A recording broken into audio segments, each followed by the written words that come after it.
Cacap, cacap, cacap. Stai tutta ziccat. Cacap, cacap, cacap.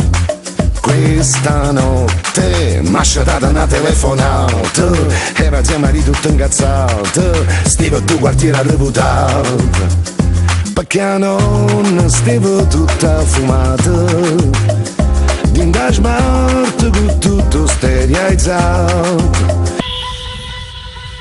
Marone, come sta bene? Non me la chiamare bene, non me la chiamare bene. Ma guardate, io che guaianira giù passato, faccio quasi che sto tenuto, perché non mi se vuoi sballare, se vuoi sballare. Stai tutta ziccat, cacap, cacap, cacap.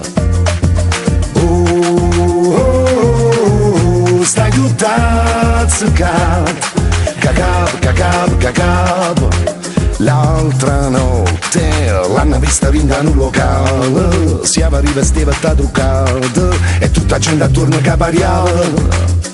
Ma guardate, mia dosi m'è arrivata. A pensione solo se savo mangiare.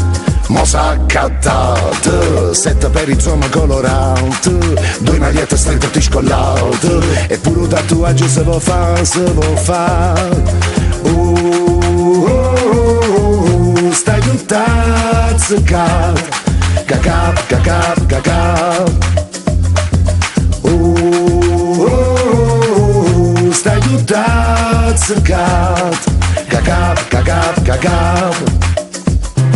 Venite a sta cretina, se sente signorina, e mo se mi s'ingapi se fosse mio budolina. Cugina matitina, la vista caprichina, che stava stessa in terra con un bottiglione vino. Fratello Giovanna, che non aveva nanna, a ritmo si acchiappa, a mette in in ganna. E si perde pazienza, a spezza l'interina, e si non fornisce, a manne ballerina. Che è nata Madonnina, che venne Ravellina, a figlia Carmelina, l'ha fatta una latrina, per colpa che la vecchia, che fa solo casina, e mo si è presentato con il sing stamattina.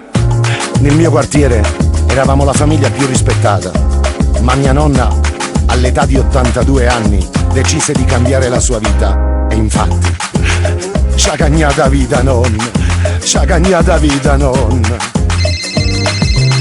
Nonna? Nonna? Ah no, non stai. Ah no, ti voglio bene, torna a casa. Io tengo tanta rianna e me la chiamare bene. A vita mia, mo sta cominciando quindi, ma ci se me ne verrebbe bene. Stai tutta ziccat, cacap, cacap, cacap. Stai tutta ziccat. Tengo scolla in fronte, stamattina tengo scolla in fronte, e non è colpa mia, si mostra in mezza via. A quanto tempo che non stava così, se ogni cosa te la storta non è mai colpa mia.